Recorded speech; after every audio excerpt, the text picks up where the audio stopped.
Somewhere in your home, right now, there is a tiny sliver of metal with a hole punched through one end. But the hands that shaped it may not have been human at all. You've threaded it. You've probably cursed at it. You've almost certainly stabbed your thumb with it at least once. It is one of the most forgettable objects you own. You keep it in a drawer, and you never once think about it. It is also one of the oldest ideas your species ever had, because a version of that exact tool, a thin shaft tapered to a point with a narrow hole drilled clean through the blunt end, was carved from a bird's bone and left on the floor of a cave in southern Siberia around 50,000 years ago. The hole is barely a millimeter across. The point is still sharp. In principle, you could thread it and sew with it this afternoon. Not our kind of human, anyway. We have to slow down here, because we've been trained to think about this the wrong way. When you hear the word sewing, you picture a hobby, a grandmother's kit, a button that fell off a shirt, something small and safe and faintly quaint. So strip all of that away, because it is not what a needle is. A needle is a machine for joining things too fine to join with your fingers. And before it existed, the human body was quietly losing a war it didn't know it was in, the war against the cold. Start with a fact that sounds impossible, because the first piece of evidence isn't a tool at all. It's a parasite. In 2011, a team led by David Reed at the University of Florida sequenced the DNA of lice, specifically the body louse, the kind that doesn't live in your hair but in the seams of your clothing. That louse can only exist if clothing exists. It evolved to live in fabric. So the team ran the molecular clock backwards to find when it split from the ordinary head louse. The answer, published in the journal Molecular Biology and Evolution, was staggering. At least 83,000 years ago, and possibly as far back as 170,000. Before that study, guesses about the origin of clothing ranged anywhere from 40,000 to over 1 million years, with almost nothing to anchor them. 5 years of work on lice DNA finally gave us the clock. Humans in Africa were covering their skin long before anyone left a needle behind. But this is where the story turns, because wearing a hide is not the same as wearing clothing. Drape a raw animal skin over your shoulders and you've got a cape. A flat, stiff, drafty thing that gapes open at every edge.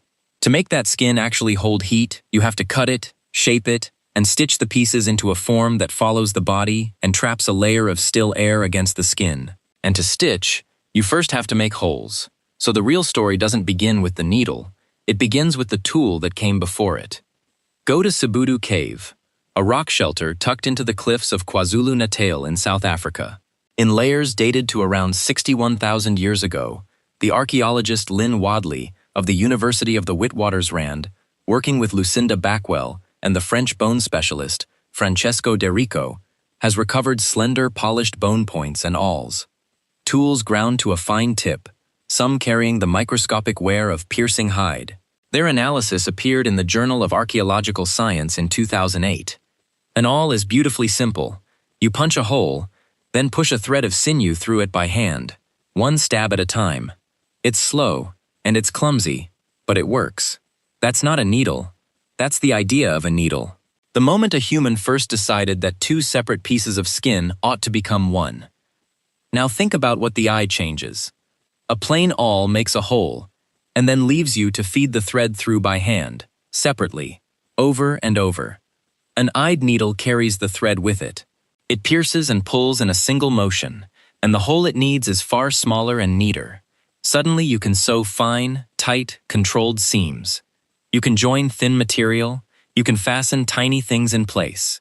You can build a garment that fits like a second skin, instead of hanging like a tarp. The eye is the upgrade that turns hide wrapping into tailoring. And the oldest one anyone has ever found takes us straight back to that Siberian cave. Denisova Cave, in the Altai Mountains, is one of the strangest addresses in all of archaeology, because 3 different kinds of human occupied it at different times across 250,000 years.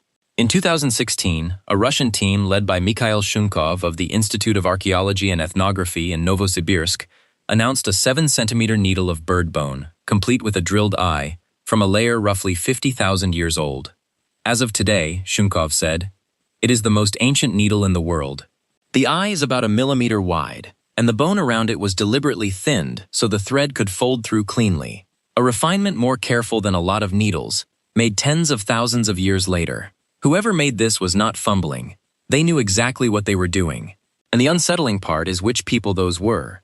The deposits of that age at Denisova are most closely tied not to our species but to the Denisovans, a separate kind of human, cousins of the Neanderthals, known mainly from a fingertip, a few teeth, and traces of their DNA, still carried by people across Asia and the Pacific today. We can't place the needle in one specific hand, but the best current reading is that this exquisite little tool may have been made by people who were not Homo sapiens. Now the picture widens across the whole Ice Age world. At Shaogushan, a cave in Liaoning province in northeastern China, excavators in the early 1980s recovered eyed bone needles dated to somewhere between 30 and 40,000 years ago. The longest almost 8 centimeters, delicately made, unmistakably the same invention. Across Europe and northern Asia, as the last glacial period clamped down, the needle turns up again and again. This was not one lucky idea in one lucky cave. It was a technology racing through a freezing world because the freezing world demanded it. And this is the part almost nobody talks about. The clothing itself, preserved by pure accident. At Sungir, an open-air site about 200 kilometers east of Moscow, archaeologists uncovered graves roughly 34,000 years old. On the skeletons lay more than 13,000 beads carved from mammoth ivory, and they weren't dumped in a heap. They ran in tight rows across the bodies, tracing the outline of garments that had long since rotted away. From the pattern, researchers reconstructed a fitted outfit, a pullover shirt, trousers joined to footwear, a cap, a cloak, sewn, shaped, and covered in ornament. You do not drape 13,000 beads over a body. You sew them, one at a time, onto clothing cut to fit a specific human being. That is tailoring, 34,000 years ago, lying there in the ground. So what was all of this actually for? The clearest case comes from Ian Gilligan, an archaeologist at the University of Sydney, whose 2018 book, Climate, Clothing, and Agriculture in Prehistory, lays it out in detail. Gilligan argues that complex, fitted, layered clothing was first and foremost a response to cold, survival gear, not decoration. A draped skin might get you through a cool night, but to live through an Ice Age winter, where the wind alone can kill you in an afternoon, you need clothing that seals, sleeves, closed seams, layers that trap warm air and hold it against you while you move. And the tool that makes sealed, fitted clothing possible, the one that lets you build a portable pocket of warmth you can carry into a frozen landscape, is the needle. Think about the map for a second. To leave Africa and hold ground in glacial Europe, on the Siberian Mammoth Steppe near the edge of the Arctic, you are asking a tropical body to survive temperatures it has no natural defense against. The animals around you had fur built for it over millions of years. You had a needle and an afternoon.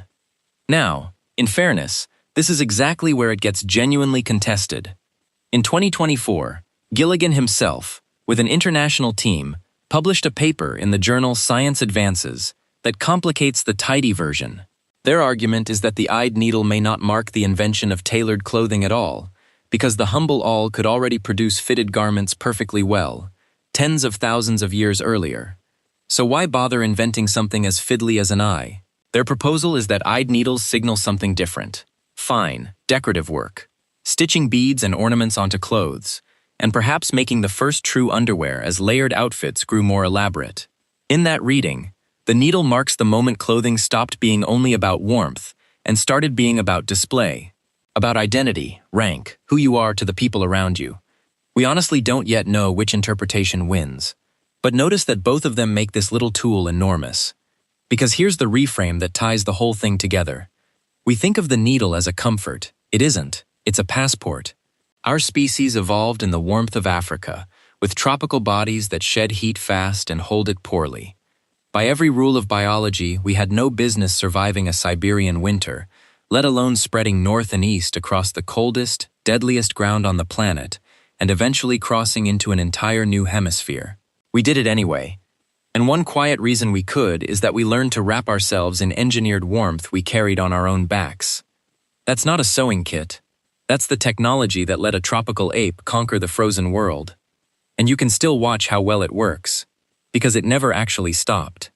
Look at the traditional caribou skin clothing of the Inuit and the Nunamut of the Arctic.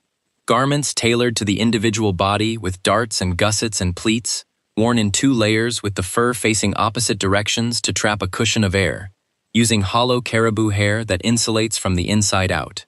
Openings are kept few and tight, with a hood that can be loosened to dump heat when you're working hard. Elders will tell you, and cold weather researchers agree, that for surviving weeks at 40 below with no way to warm up, this clothing still outperforms a great deal of modern gear. It is the same idea that first flickered to life in that Siberian cave 50,000 years ago, refined to near perfection: cut, shape, layer, seal. So let's retrace the thread. A parasite that can only live in clothes tells us we were covering our skin at least 80,000 years back. Bone awls at Sibudu show us piercing and joining hide 61,000 years ago. A bird bone needle at Denisova, possibly made by another kind of human entirely, hands us the eye at 50,000. Needles at Xiaogushan carry the invention clear across Ice Age Asia, and the beaded graves at Sungir show us the finished product. Genuine fitted, decorated, tailored clothing on real human bodies. Step by step, stitch by stitch, we built the thing that let us walk into the cold and simply stay. Which brings us right back to that forgettable object in your drawer. The needle you own is, in every way that counts, the same tool. A shaft, a point, an eye. It solved its problem so completely that in 50,000 years, the design has barely changed. Every jacket you own, every seam pressed against your body right now, every layer holding the warmth in, all of it descends from a single decision, made in the dark by hands we still can't quite name, that a thread should pass through a hole and bind 2 things together against the cold. The next time you pick one up and squint to thread it, remember what you're holding. It's one of the reasons your species is here at all. All the research is linked in the description.